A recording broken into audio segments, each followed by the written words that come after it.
everyone, I'm Mixed Media Girl, and today I'm going to show you an acrylic pouring video on some coasters.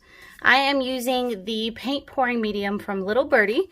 These coasters are also from Little Birdie, and then I'm using the acrylic pouring paint from Little Birdie. I'm going to show you real quick how to mix up the paint.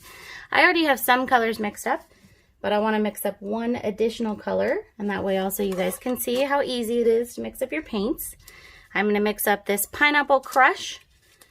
So the first thing I'm going to do is just add a little bit of the paint to my cup.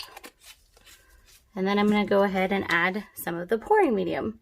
The purpose of the pouring medium is just to increase the fluidity and consistency of the paint so that it can actually be poured out, because the paint by itself is too thick to pour. So this gives us a good consistency. You want to add just a little bit at a time. I'm now going to go ahead and add just a little bit more. Make sure you stir it up quite well.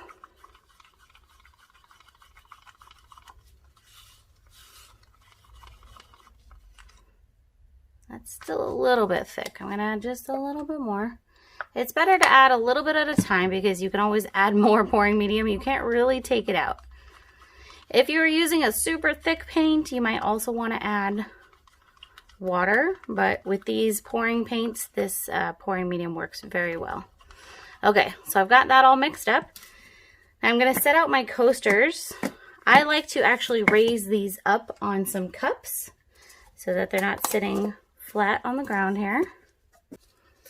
And now I'm going to take one more cup, and I'm going to add all of my colors together in that cup, which is what's called a dirty pour.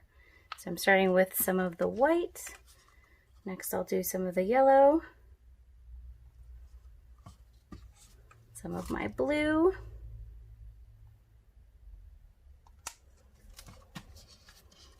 some of the pink here. You don't need a lot of paint for these coasters, but we do want to make sure, of course, that we have enough.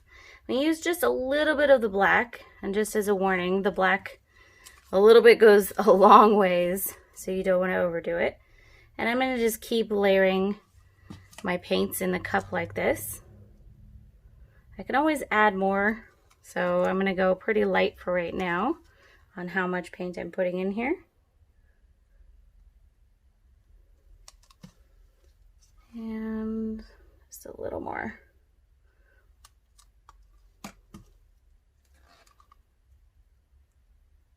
Okay, so that should be plenty for my coasters. I'm going to move these other cups out of the way. Now I like to use on these the tree ring technique. So I'm going to start in the middle, and I'm going to go in just these little circles.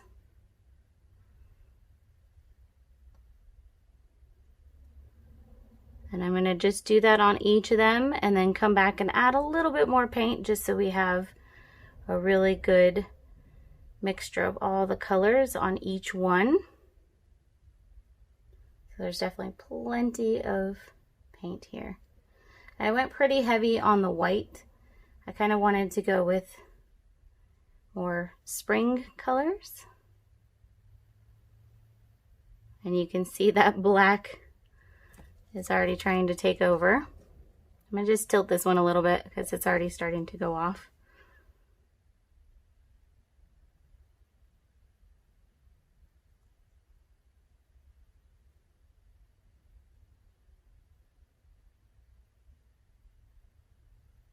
All right, that is plenty of paint on each of them. And now I'm going to just take them one at a time and slowly tilt, just so we get to the edges. The paint will continue to move by itself afterwards,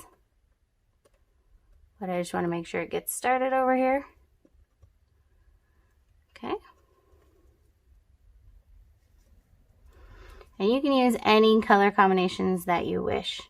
I personally love black because I like the contrast that it adds. Although on these, I'm slightly wishing that I didn't add black. But that's okay. I'm still loving how these are looking. Just carefully tilting. Don't tilt too fast. You don't want to run too much off in any one direction.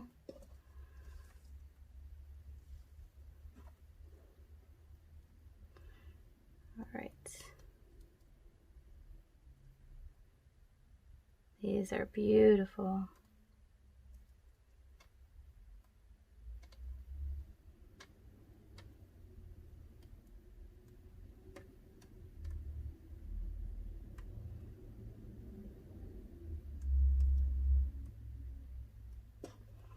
All right, that's all there is to that. Very simple.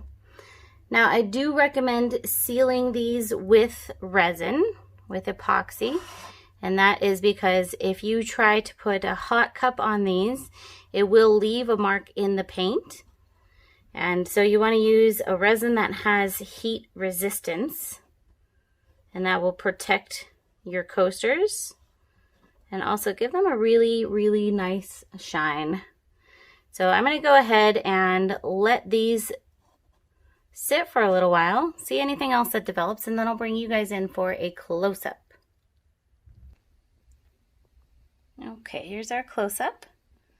So bright colors here. I love this yellow. We do have some fun reactions happening in the paint. I think I will try this color combination again without the black, but I do love how it came out. And in fact, also black and yellow can help create that green. So still very, very happy with these. All right, you guys, I really hope you enjoyed this video, and please make sure that you are subscribed so that you see our upcoming acrylic pour videos. I'll see you next time.